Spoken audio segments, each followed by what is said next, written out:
Hi everyone, my name is Dr. Perkinson and I'm the coordinator of the string area here at UNO. Thank you for joining me today. I'm really excited and happy to go over this excerpt with you for the All-State audition. So what I'll do is I'll go over a few key points and then I'll go ahead and play the excerpt beginning to end. So let's talk about the andante first. We start at a triple P and by the very end we're going almost to a forte, but for the most part, you're remaining within the mezzo-piano dynamic for this excerpt. So it's really important to be observant of the dynamics and start as soft as you possibly can with 3 Ps. In measure 76, we're up to a piano, so there it can be a little fuller. And then of course, by the end, we have that big crescendo into the presto. Another important thing about the andante is that it has a very intimate, beautiful color that we're looking for. And if you do the suggested fingering, which has you going 1-1 on the A string at the beginning, that will really help to keep you in position and keep the color sustained throughout the phrase. Another thing that's important to remember and to try to do is to have a continuous vibrato from note to note in this andante section. And then we also have accents throughout this excerpt, and in measure, the third measure, you have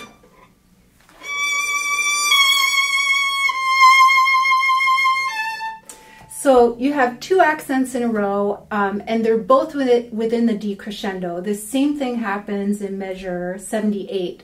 So remember that the second accent should be a little bit less than the first accent. And then you have the same thing twice as fast in measure 74.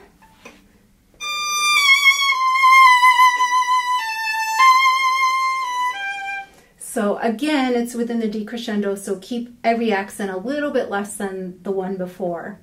And then at D, we have several accents in a row right before D. So here we have the opposite. You want to make sure each one is a little stronger than the one before. So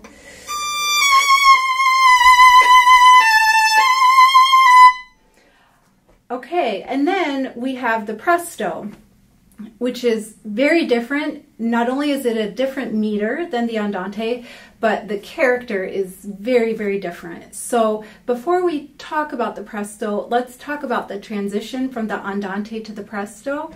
And for myself, what I find very helpful is before I even play the excerpt, I kind of hear exactly what's happening between the measure before D and D. So I would sing da da da da da da da da da da da da da da. So you have that transition, and when you get to it, it's not a big surprise.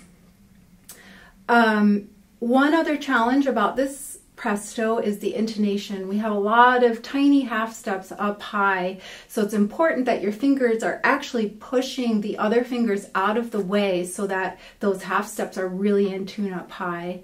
And then we also have the stroke, which is an off the string stroke, and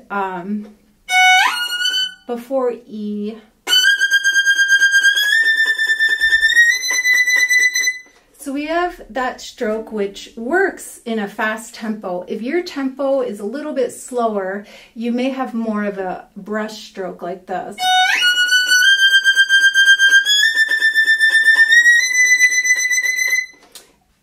So it's okay if it's not completely off the string. The most important part is that when you practice this section, you're practicing really slowly and on the string.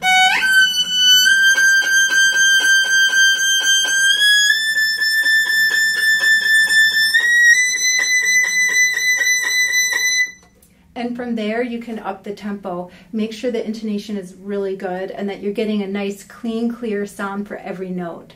While you're practicing in the slow tempo and gradually getting it faster and faster, exaggerate the accents as well, because starting at E, every consecutive measure is a different bowing. So right at E, you have down, up, down, up.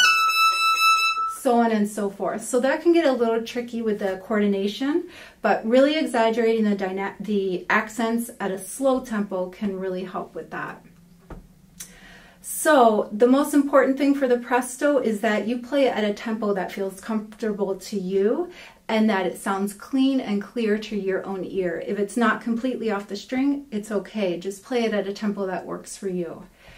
So with that, I'm going to go ahead and play the excerpt beginning to end for you.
So with that, I wish you the very best of luck on your preparation and your audition.